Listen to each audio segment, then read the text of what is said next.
Hello guys, welcome on my YouTube channel. आज के इस वीडियो में मैं बात करने जा रहा हूँ, एक सीरीज़ स्टार्ट कर रहे हैं हम, जिसमें कि हम एचपी एग्ज़ाम्स जो रहते हैं, कम्पिटिटिव एग्ज़ाम्स जो रहते हैं, उसमें जो उनका सिलेबस रहता है, उनका एग्ज़ाम पैटर्न रहता है, किस तरह का आपका एग्ज़ाम रहने वाला है, किस बेसिस पे एग्ज़ाम जो आता है उसके रिगार्डिंग, और क्या उसके लिए एलिजिबिलिटी क्राइटेरिया रहते हैं, क्या आपकी क्वालिफ़िकेशन होनी चाहिए, किस तरह से आप पहले ही स्ट्रेटजी कर सकते हैं, कौन कौन से स्टेप आपको लास्ट गवर्नमेंट जॉब को अचीव करने तक के जो स्टेप रहते हैं, कौन कौन से स्टेप से थ्रू होना पड़ता है, ये सारी इन्फॉर्मेशंस हम वीडियो में डिस्कस करेंगे।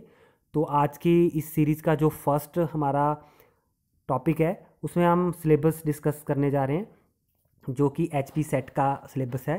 तो इसमें हम एचपी सेट का जो पेपर ए होता है, इसके बारे में आज हम बात करेंगे इसमें। तो इसका जो पेपर ए होता है, जो कि कॉमन रहता है सभी के लिए, तो उस पेपर का जो नाम है हमारे पास यहाँ पे आप देख सकते हैं, general paper on teaching and research aptitude.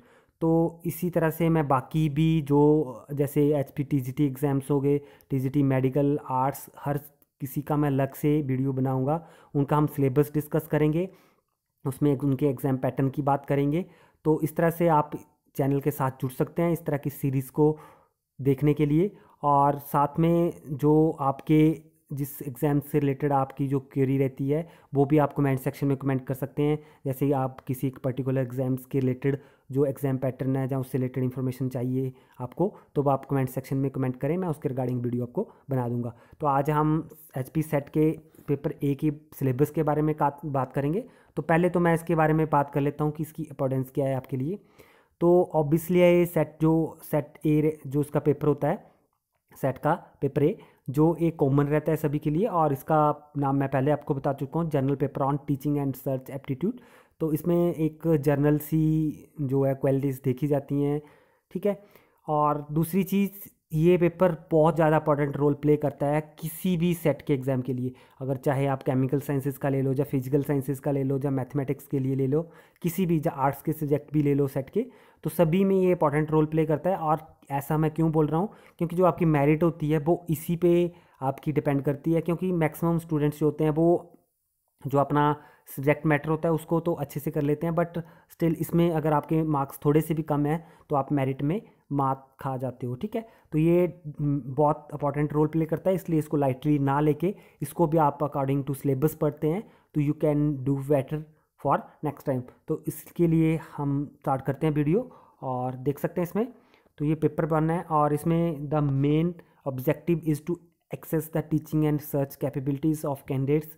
The test aims at accessing the teaching and research aptitude, as well as candidates are expected to possess and exhibit cognitive abilities. तो ये टीचिंग और रिसर्च कैपेबिलिटीज़ को check करने के लिए होता है paper. Syllabus की बात करते हैं इसकी। तो यहाँ पे आप देख सकते हैं यूनिट 1 जो इन्होंने बताई हुई है, इसमें टीचिंग एप्टीट्यूड के रिलेटेड क्वेश्चंस आएंगे। क्वेश्चंस आपके एमसीक्यू बेस्ड होंगे। और इसमें आप देख सकते हैं टीचिंग है, उसके concepts, objective, level of teaching, जैसे मेमोरी, अंडरस्टैंडिंग और reflectives, characteristics and basic requirements. Next, learners characteristics आएंगी इसमें। Factor affecting the teaching related to teacher learner support material, instruction facilities regarding ये टॉपिक कवर होंगे। और method of teachings in institutions of higher learnings, teacher centre versus teachers learner centre methods, offline versus online methods.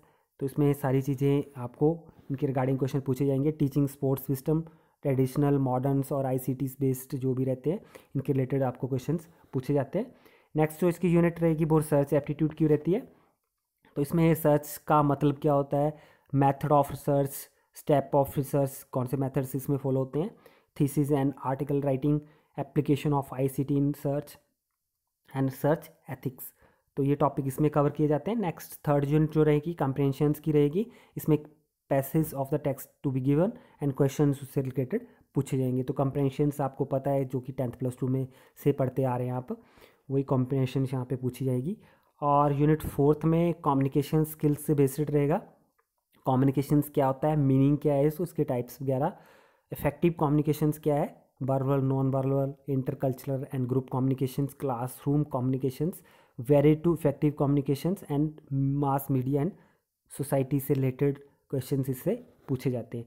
Next unit 5th में mathematical reasoning aptitude जो है उससे related question पूछे जाते हैं।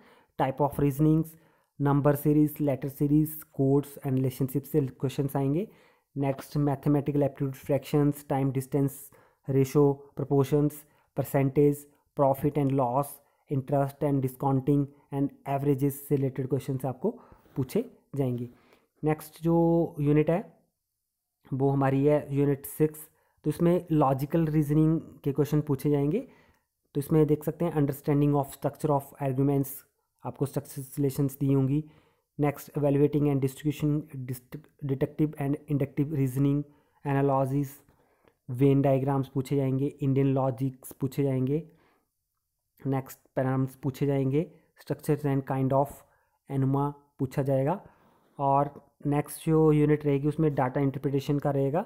तो source, acquisitions, classification of data, quantitative and qualitative data, graphical representation, data interpretation, data and governance से related question पूछे जाएंगे।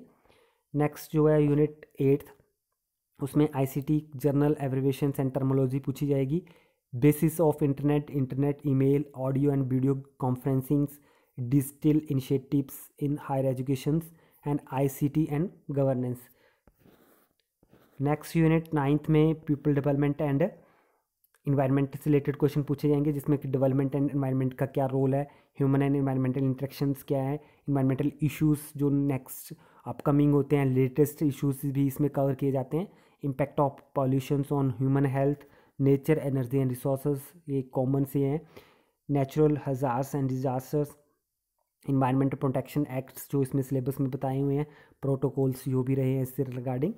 नेक्स्ट 10th जो यूनिट है इसमें हायर एजुकेशन सिस्टम के रिगार्डिंग पूछा जाता है। Institutions of higher learning and education in ancient India, evolution of higher learning and search in post independence India, oriental convention and non conventional learning programs in India, professional teaching and skill based education, value education, environmental education, policies, governance and administration कैसे role play करता है education system में। तो ये सारे questions में पूछे जाते हैं।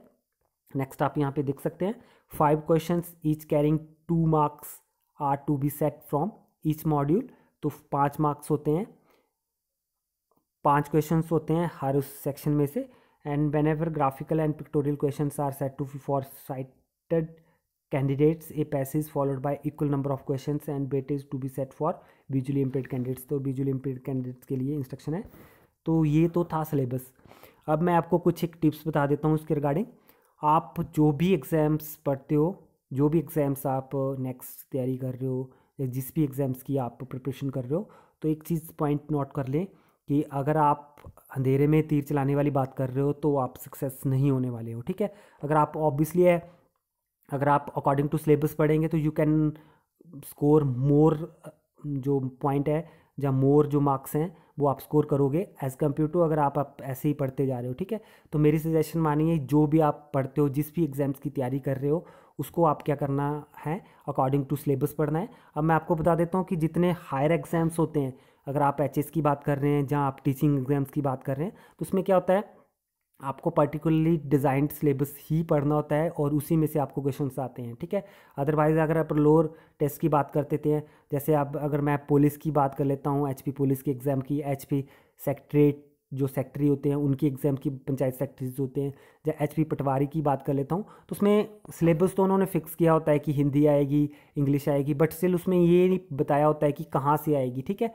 तो जितना आप लोअर लेवल का एग्ज़ाम देते हो उतनी ही ब्रॉड जो होता है सिलेबस होता है उसका, और जितना आप हायर लेवल के एग्ज़ाम्स के लिए जाते हो उतना ही आपको स्पेसिफिक सिलेबस होता है।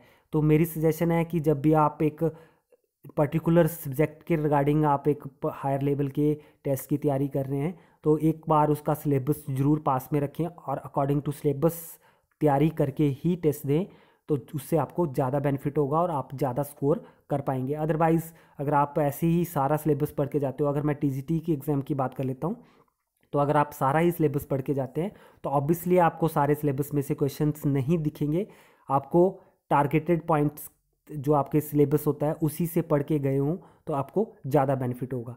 तो ये था आज का वीडियो। इस तरह के वीडियो अपडेट्स के लिए आप चैनल को सब्सक्राइब कर सकते हैं और बेल आइकन पे क्लिक कर दें।